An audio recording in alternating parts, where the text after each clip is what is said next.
Assalamualaikum warahmatullahi wabarakatuh.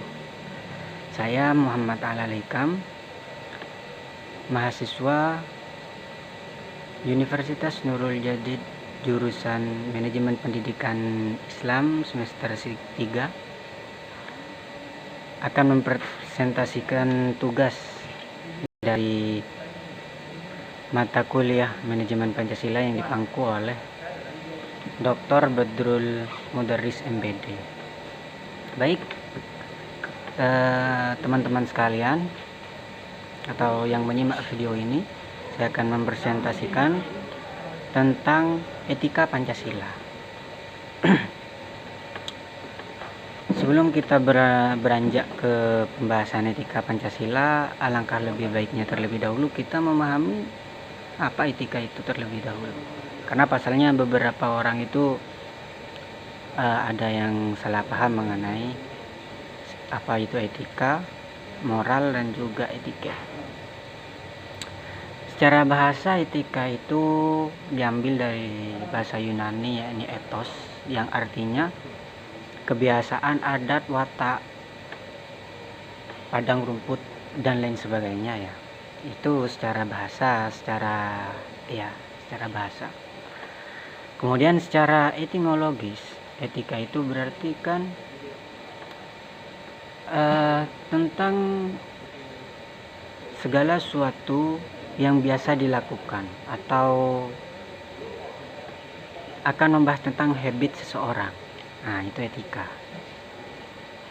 Atau adapun bedanya dengan etiket, yakni bahwa etiket itu adalah kode etik dari setiap tempat.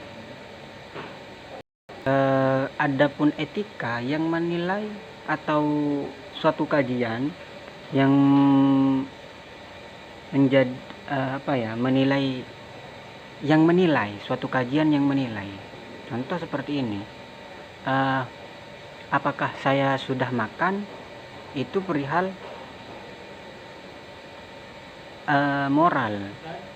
Makan saya itu kan karena saya mempertahankan moral kehidupan saya. Nah, cara makan saya yang baik dan tidak baik itu dinamakan etika dalam makan ya, etika dalam makan. Nah, kemudian teman-teman, jadi sedangkan etiket di setiap tempat itu berbeda. Jadi etiket itu bisa saya maknai adalah kode etik dari individu pribadi ataupun dari sebuah kelompok. Jadi bisa disimpulkan bahwa etiket moral itu adalah perlakuan kita, tindak laku kita. Kemudian etika itu adalah yang menilai dari kelakuan kita. Etiket adalah kebiasaan individu atau suatu kelompok dalam mengukur sebuah nilai atau sebuah kebaikan atau keburukan. Nah, itu untuk etika. Nah, adapun Pancasila seperti yang kita ketahui bahwa Panca itu 5 sila, ya berarti 5 sila yang sudah tertera di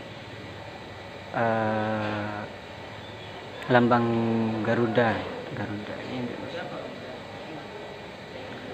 Kemudian kalau kita berbicara etika sebenarnya banyak ya perihal etika, namun beberapa aliran etika, namun saya tidak akan membahas panjang lebar mengenai itu. Saya akan lebih memperjelas di dalam etika Pancasila saja. Apa sih sebenarnya etika Pancasila itu? Di dalam jurnal yang berjudul Penerapan Pancasila sebagai Sistem Etika Bangsa Indonesia yang diterbitkan oleh BPSDM Provinsi Jambi yang ditulis oleh Susilawati N, itu menjelaskan bahwa etika Pancasila ialah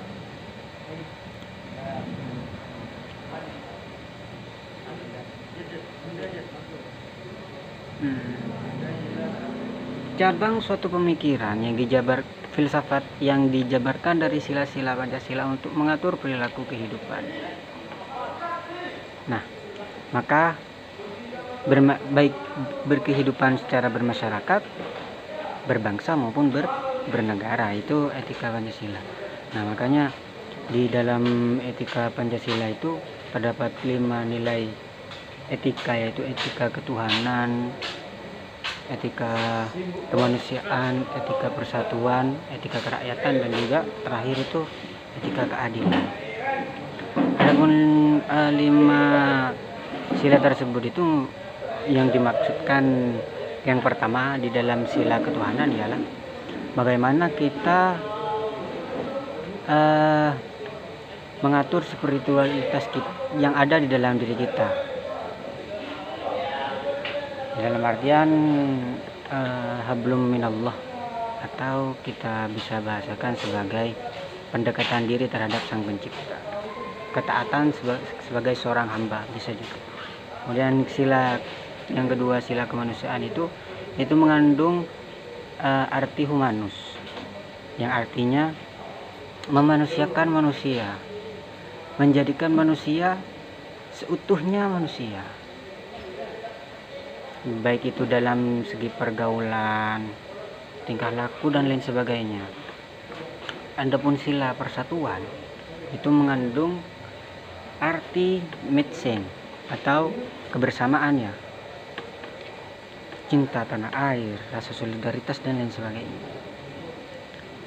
Kemudian sila kerakyatan yang tergandung di dalam nomor 4, dia mempunyai nilai-nilai berupa menghargai orang lain, toleransi, dan lain sebagainya. Dan adapun sila yang terakhir itu mengandung nilai peduli atas nasib orang, atau keadilan itu menempatkan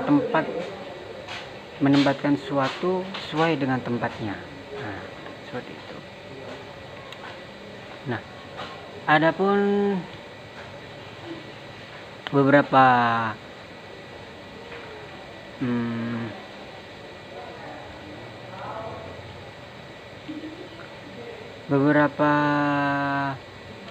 kasus yang bagaimana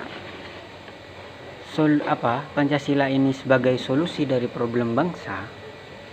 Maka dari itu kita harus memahami sila yang tadi itu tidak hanya sebagai suatu yang sering kita pikirkan, tapi kita itu harus bisa merepresentasikan atau mengaplikasikan etika Pancasila tersebut tadi di dalam kehidupan kita, seperti yang sudah saya bahas tadi, di dalam kehidupan bernegara, berbangsa, ataupun bermasyarakat.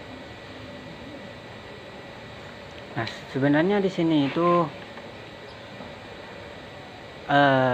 kenapa etika dalam Pancasila itu bisa dijadikan solusi dalam problem dalam bernegara di sini? Karena itu sudah tertera di UUD 1945 alinea 4 yang secara jelas menyatakan sebagai berikut. Kemudian daripada itu, untuk dapat membentuk suatu pemerintahan negara Indonesia yang melindungi segenap bangsa Indonesia serta seluruh tumpah darah Indonesia, dan untuk memajukan kesejahteraan umum dan lain sebagainya ilahi, perwakilan, serta untuk mewujudkan suatu keadilan sosial bagi seluruh rakyat Indonesia. Nah, itu dasar yang menjadi acuan bahwa etika Pancasila itu memang sudah dari awal dikehendaki untuk sebagai solusi di dalam problem kebernegaraan kita. Adapun beberapa problem yang ada seperti contoh kemiskinan, banyaknya korupsi, penegakan hukum yang lemah, kemacetan, kesenjangan sosial, bahkan kasus SARA yang merajalela, pengelolaan sumber daya alam yang buruk, dan lain sebagainya, kualitas pendidikan yang sangat rendah, itu kita bisa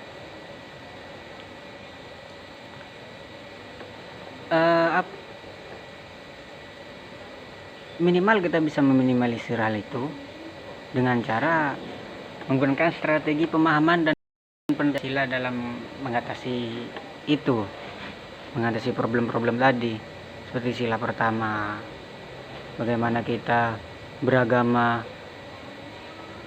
dan rasa toleransi dalam beragama itu, sehingga tidak ada percekcokan antara umat beragama lagi.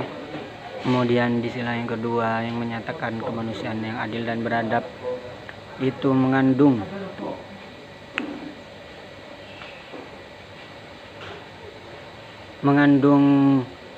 arti apabila Pancasila tidak hanya dijadikan dasar negara dan slogan saat kita bicara, melainkan menjadi sebuah pedoman dalam kehidupan. Kalau katanya Bung Karno dulu itu, Pancasila ini sebagai falsafah hidup.